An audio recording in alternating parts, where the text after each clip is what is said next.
Good evening दोस्तों। मैं ऋचा कुमारी स्वागत करती हूँ अपने चैनल सिनिस्टर सीक्रेट में। आज मैं आप लोगों के लिए नई घटना घटित कहानी लेकर आई हूँ। अगर आपको हमारी दी हुई जानकारी अच्छी लगे तो चैनल को सब्सक्राइब, लाइक, कमेंट कर दीजिए। आज की कहानी बदबू से शुरू हुई कहानी ट्रंक में मिली लाश और दिल्ली में पकड़े गए कातिल की है। जानिए रायपुर के सबसे खौफनाक मर्डर केस की पूरी सच्चाई। छत्तीसगढ़ की राजधानी रायपुर के डीडी नगर थाना क्षेत्र में वंडरलैंड पार्क के पास बसा एक शांत इलाका डिपरापारा नाला। इस साधारण सी जगह पर 23 जून 2025 की दोपहर एक ऐसी घटना घटी जिसने पूरे शहर को हिलाकर रख दिया। दोपहर के समय अचानक एक तीखी, सड़ान भरी बदबू हवा में फैलने लगी। शुरुआत में बस्ती के लोग इसे नजरअंदाज करते रहे, सोचकर कि शायद नाले से आ रही होगी। मगर जैसे जैसे गंध तेज होती गई, लोगों की बेचैनी बढ़ने लगी। आसपास के घरों में सवाल गूंजने लगे, ये बदबू आखिर कहाँ से आ रही है। जवाब की तलाश में बस्ती वाले एक एक कर बाहर निकले और नाले की ओर बढ़े, जहाँ बदबू इतनी असहनीय थी कि सांस लेना मुश्किल हो रहा था। दोपहर करीब 2 बजे नाले के किनारे घनी झाड़ियों के बीच लोगों की नज़र एक चमकदार, नयनवेले स्टील के संदूक पर पड़ी। यह संदूक इतना साफ सुथरा और चमकीला था कि लगता था जैसे अभी अभी दुकान से खरीद कर लाया गया हो। मगर बड़ा सवाल ये था, इस चमकते संदूक से इतनी भयानक सड़ान क्यों आ रही थी। भीड़ जमा हो गई, लेकिन किसी की हिम्मत नहीं हुई कि उसे खोलकर देखे। डर और शक के बीच किसी अनहोनी की आशंका से लोग सहम गए। आखिरकार स्थानीय लोगों ने फैसला किया कि पुलिस को सूचना देनी चाहिए। डीडी नगर थाना तुरंत हरकत में आया। पुलिस की टीम मौके पर पहुंची और स्थिति की गंभीरता को देखते हुए फॉरेंसिक और सर्विलांस यूनिट को भी बुला लिया गया। संदूक की वीडियोग्राफी शुरू हुई और सावधानीपूर्वक उसे खोला गया। जैसे ही ताला हटा, अंदर से एक लाल रंग का ट्रॉली बैग निकला, जो बीच से फटा हुआ था। पुलिस ने जब बैग को खोला, तो उनके होश उड़ गए। अंदर एक सड़ीगली लाश थी, जो इतनी फूल चुकी थी कि बैग फट गया था। शव के ऊपर सीमेंट की मोटी परत चढ़ाई गई थी और दोनों पैर रस्सी से कसकर बंधे हुए थे। यह कोई जल्दबाजी में किया गया अपराध नहीं था। यह एक सोची समझी, ठंडे दिमाग से रची गई हत्या थी, जिसमें हर कदम की सावधानीपूर्वक प्लानिंग की गई थी। पुलिस ने संदूक की बारीकी से जांच शुरू की। संदूक के एक कोने पर लिखा था, हब्बू भाई। इस छोटे से सुराग ने जांच को नई दिशा दी। संदूक की चमक और हालत बता रही थी कि इसे हाल ही में खरीदा गया था। पुलिस की पहली प्राथमिकता अब यह पता लगाना था कि यह संदूक कहां से और किसने खरीदा। एक जांच दल को रायपुर के पुराने गोलबाजार इलाके में भेजा गया, जहां स्टील के संदूक और ट्रंक की कई दुकानें थीं। टीम ने दुकान दुकान जाकर संदूक की तस्वीर दिखाई और पूछताछ शुरू की।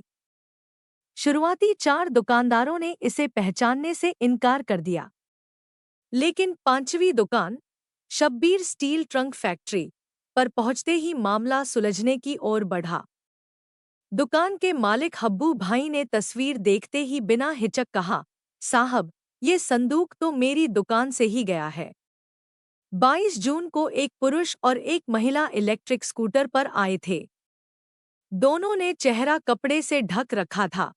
पुलिस की जांच अब सीसीटीवी फुटेज की ओर मुड़ी। गोलाबाजार के आसपास के कैमरों को खंगाला गया और फुटेज में वाकई एक पुरुष और एक महिला स्कूटर पर दुकान आते दिखे, मगर उनके चेहरों को कपड़े से ढकने की वजह से पहचान नहीं हो सकी। पुलिस ने हब्बू भाई से पूछा, क्या कोई मोबाइल नंबर या दूसरी डिटेल ली थी?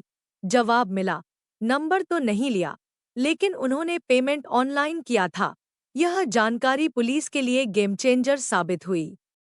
अब जांच का रुख उस डिजिटल पेमेंट की ओर मुड़ गया, जिससे संदूक खरीदा गया था। डिजिटल पेमेंट की जांच से एक नाम सामने आया, अंकित उपाध्याय। पुलिस ने तुरंत अंकित के बारे में जानकारी जुटाई और पता चला कि वह रायपुरा के इंद्रप्रस्थ कॉलोनी फेज 2 में रहता है। पुलिस की टीम बिना देर किए उस पते पर पहुंची। पड़ोसियों से पूछताछ में पता चला कि अंकित अपनी पत्नी शिवानी वर्मा के साथ अपार्टमेंट की 6ठी मंजिल पर रहता है। अंकित पेशे से वकील था और रियल एस्टेट का भी काम करता था। उसके पिता छत्तीसगढ़ पुलिस में एएसआई रह चुके थे। दोनों ने हाल ही में यह फ्लैट खरीदा था और ज्यादा समय नहीं हुआ था कि वे यहाँ शिफ्ट हुए थे। पुलिस ने जब पड़ोसियों से पूछा कि क्या अंकित और शिवानी अभी घर पर हैं, तो एक चौंकाने वाली जानकारी मिली। पड़ोसियों ने बताया कि दोनों उसी सुबह किसी जरूरी काम से दिल्ली रवाना हो गए थे। फ्लैट बाहर से ताला लगा हुआ था। इस सूचना ने पुलिस की शंका को और गहरा कर दिया। एसएसपी ने मामले की गंभीरता को समझते हुए खुद कमान संभाली। अंकित और शिवानी की लोकेशन ट्रेस करने के लिए उनके नज़दीकी रिश्तेदारों से संपर्क किया गया। रिश्तेदारों ने बताया कि दोनों दिल्ली के लिए फ्लाइट से गए हैं। एसएसपी ने तुरंत दिल्ली पुलिस से संपर्क किया और केस की पूरी डिटेल साझा की। दिल्ली पुलिस ने एयरपोर्ट पर तैनात सीआरपीएफ यूनिट को दोनों की पहचान और डिटेल भेज दी। 23 जून की रात करीब 9 बजे जैसे ही उनकी फ्लाइट दिल्ली एयरपोर्ट पर लैंड हुई, सीआरपीएफ की टीम ने अंकित और शिवानी को हिरासत में ले लिया। प्रारंभिक पूछताछ के बाद, चूंकि हत्या रायपुर में हुई थी, इसलिए 24 जून की दोपहर दोनों को दिल्ली से रायपुर लाया गया। रायपुर पहुंचते ही पुलिस ने दोनों की पृष्ठभूमि खंगालनी शुरू की। पता चला कि अंकित सिर्फ वकील नहीं था, बल्कि रियल एस्टेट में भी सक्रिय था। उसका प्रॉपर्टी डीलिंग में अच्छा खासा अनुभव था। वहीं शिवानी एक सामान्य गृहिणी थी, जो घर संभालती थी। अब पुलिस का मुख्य फोकस था शव की पहचान और हत्या का मकसद। पूछताछ में पुलिस ने पहला सवाल यही किया, ट्रंक में मिली लाश किसकी थी और उसकी हत्या क्यों की गई। शुरुआत में अंकित और शिवानी गोलमोल जवाब देकर पुलिस को गुमराह करने की कोशिश करते रहे। अंकित, जो खुद वकील था, अपने पेशे का फायदा उठाकर सवालों को टालने की कोशिश करता था। लेकिन पुलिस ने रणनीति बदली। सख्ती बढ़ाई गई और लगातार सवालों की बौछार ने दोनों का मनोबल तोड़ दिया। आखिरकार दबाव में टूटते हुए दोनों ने सच्चाई उगल दी। दोनों ने कबूल किया कि ट्रंक में मिली लाश रायपुर के हांडीपारा इलाके में रहने वाले किशोर पैकरा की थी। किशोर की उम्र करीब 55 साल थी और वह अकेले रहते थे। उनका कोई परिवार या करीबी नहीं था। कुछ समय पहले उनका एक गंभीर सड़क हादसा हुआ था, जिसमें उनके दोनों पैरों में चोटें आई थी। इसके बाद से वे वॉकर के सहारे चलते थे और पूरी तरह अकेलेपन में जी रहे थे। पुलिस ने जब हत्या का मकसद पूछा, तो अंकित ने जो बताया, वह रोंगटे खड़े कर देने वाला था। किशोर के पास गांव में एक पुश्तैनी जमीन थी, जिसे बेचने के लिए उन्हें एक वकील की जरूरत थी। इस सिलसिले में उनकी मुलाकात अंकित से हुई। अंकित ने उनकी जमीन 50 लाख रुपए में बिकवाई और यह रकम किशोर के पास कैश में पहुंच गई। लेकिन कहानी यहीं खत्म नहीं हुई। अंकित को पता था कि किशोर के पास 50 लाख रुपए हैं। उसने किशोर से 20 लाख रुपए उधार मांगे और किशोर ने बिना ज्यादा सोचे समझे उसे दे दिए। समय बीतता गया। किशोर बार बार अपने पैसे वापस मांगने लगे, लेकिन अंकित हर बार टालमटोल करता रहा। जब किशोर का दबाव बढ़ने लगा, तो अंकित और शिवानी ने इस समस्या से छुटकारा पाने का एक खौफनाक रास्ता चुना। उन्हें लगा कि जब तक किशोर जिंदा है, वह अपने पैसे मांगता रहेगा। और चूंकि किशोर अकेले रहते थे और उनका कोई वारिस नहीं था, अगर उन्हें रास्ते से हटा दिया जाए, तो किसी को शक भी नहीं होगा। शिवानी ने अंकित से कहा, अगर हम किशोर को ही खत्म कर दें, तो न पैसे चुकाने पड़ेंगे, न कोई गवाह बचेगा। अंकित इस सुझाव से सहमत हो गया। दोनों ने मिलकर एक खतरनाक साजिश रची। सबसे पहले उन्होंने किशोर के बराबर में ही एक फ्लैट किराए पर लिया।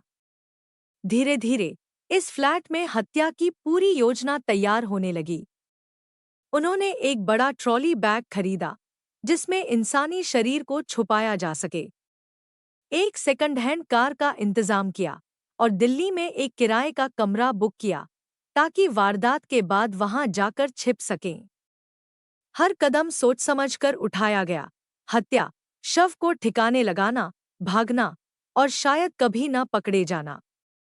21 जून 2025 की शाम करीब 6 बजे अंकित ने किशोर को अपने फ्लैट पर बुलाया। सीसीटीवी फुटेज में साफ दिखा किशोर वॉकर के सहारे लिफ्ट में चढ़ते हैं और छठी मंजिल की ओर बढ़ते हैं। यह आखिरी बार था जब उन्हें जिंदा देखा गया। फ्लैट का दरवाजा खुला। किशोर अंदर आए। अंकित ने उन्हें बैठने को कहा और पोहा खाने को दिया। कुछ ही मिनटों बाद किशोर को उनींदापन महसूस होने लगा। उनकी आंखें भारी होने लगी और शरीर ढीला पड़ने लगा। यह वही पल था जिसका अंकित और शिवानी इंतजार कर रहे थे। पोहे में नशीली दवा मिलाई गई थी।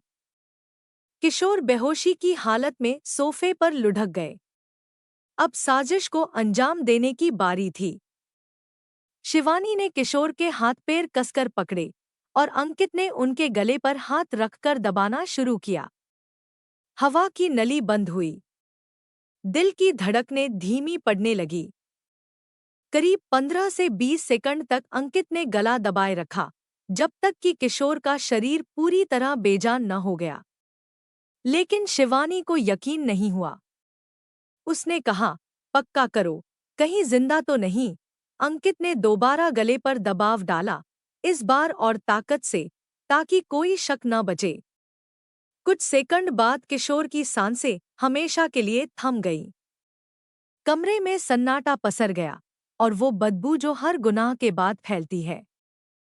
शव को उठाकर उसी ट्रॉली बैग में डाला गया जिसे हत्या से पहले खरीदा गया था। दोनों ने रात होने का इंतजार किया ताकि शव को कहीं दूर ले जाकर ठिकाने लगाया जा सके। लेकिन तभी एक समस्या खड़ी हो गई। बैग से खून रिसने लगा। गर्दन से निकला खून फर्श पर फैलने लगा। डर ने उन्हें घेर लिया। अगर बैग को ऐसे ही बाहर ले गए तो लिफ्ट, कॉरिडोर और पार्किंग में खून के निशान पड़ सकते थे जो सीधे उन्हें पकड़वा सकते थे। प्लान तुरंत बदल दिया गया। बैग को घसीटकर बाथरूम में रखा गया। घंटों सोच विचार के बाद शिवानी ने नया सुझाव दिया। एक बड़ा स्टील का ट्रंक लाते हैं, उसमें बैग डालते हैं और ट्रंक को किसी सुनसान जगह फेंक देते हैं। अगली सुबह यानी 22 जून को दोनों स्कूटर पर सवार होकर गोल बाजार पहुंचे। हब्बू भाई की दुकान से एक बड़ा स्टील का संदूक खरीदा। एक टेम्पो किराए पर लिया और ट्रंक को अपार्टमेंट तक ले आए। अब नई समस्या थी, ट्रंक में बदबू न फैले, इसके लिए उसे सील करना जरूरी था। दोनों ने बाजार से सीमेंट खरीदा। बाथरूम में बैग को ट्रंक में डाला, चारों ओर सीमेंट की परत चढ़ाई और ढक्कन बंद करके ताला जड़ दिया। ट्रंक अब इतना भारी हो गया था कि दोनों अकेले उसे नहीं उठा सकते थे। 23 जून की सुबह उन्होंने 2 मजदूरों को बुलाया और कहा, इसमें किताबें हैं, इसे नीचे गाड़ी में रखना है। मजदूरों ने ट्रंक को लिफ्ट में डाला, नीचे ले गए और कार तक खींचा। लेकिन कार की डिग्गी में ट्रंक समाने से इनकार कर रहा था। जबरन उसे ठूसकर डिग्गी में फिट किया गया। इसी दौरान एक और फ्लैट रेजिडेंट लिफ्ट से नीचे आ रहा था। उसे लिफ्ट में बदबू महसूस हुई। फर्श पर खून के हल्के निशान दिखे। उसे शक हुआ कि कुछ गड़बड़ है। उसने तुरंत सिक्योरिटी गार्ड को बुलाया और घटना की जानकारी दी। उधर अंकित और शिवानी ट्रंक को कार में डालकर रायपुर से निकल पड़े। करीब 150 किलोमीटर दूर डिपरापारा नाले के पास पहुंचे। जहां सुनसान जगह पर ट्रंक को झाड़ियों में फेंक दिया। इसके बाद वे सीधे रायपुर एयरपोर्ट की ओर बढ़े। उनकी दिल्ली की फ्लाइट पहले से बुक थी। वे बोर्डिंग पास लेकर विमान में सवार हुए, यह सोचकर कि उनका अपराध अब पीछे छूट चुका है। लेकिन पुलिस पहले से ही उनके पीछे थी। सीसीटीवी फुटेज, डिजिटल पेमेंट, पड़ोसियों की जानकारी और सिक्योरिटी गार्ड की सतर्कता ने पुलिस को सारे सुराग दे दिए। भूल कर लिया। पुलिस ने फ्लैट की तलाशी ली, जहां खून के धब्बे, सीमेंट के अवशेष और रस्सी के टुकड़े मिले। सीसीटीवी फुटेज में किशोर का फ्लैट में आना और मजदूरों का ट्रंक ले जाना साफ दिखा। डिजिटल पेमेंट ने हब्बू भाई की दुकान से संदूक की खरीद की पुष्टि की। हर सबूत ने अंकित और शिवानी को जाल में फंसा दिया। यह सिर्फ एक हत्या की कहानी नहीं है। यह लालच, विश्वासघात और इंसानियत के खोखलेपन की कहानी है। किशोर पैकरा ने अंकित पर भरोसा किया, लेकिन यही भरोसा उनकी मौत का कारण बना। यह घटना समाज के लिए एक सबक है। हर रिश्ते को परखें, हर कदम सोच समझकर उठाएं। सतर्क रहें, सजग रहें, क्योंकि अगला निशाना कोई और नहीं, शायद आप भी हो सकते हैं। कितनी भी प्लानिंग कर लो, कितनी भी दूर भाग लो, सच सामने आ ही जाता है। कातिल चाहे वकील हो या आम इंसान, कानून के हाथ लंबे होते हैं। अंकित एक वकील था, पढ़ा लिखा और सभ्य दिखने वाला, लेकिन दिल में एक क्रूर हत्यारा था। इसलिए किसी की बाहरी छवि देखकर फैसला न लें। जय हिंद, जय भारत।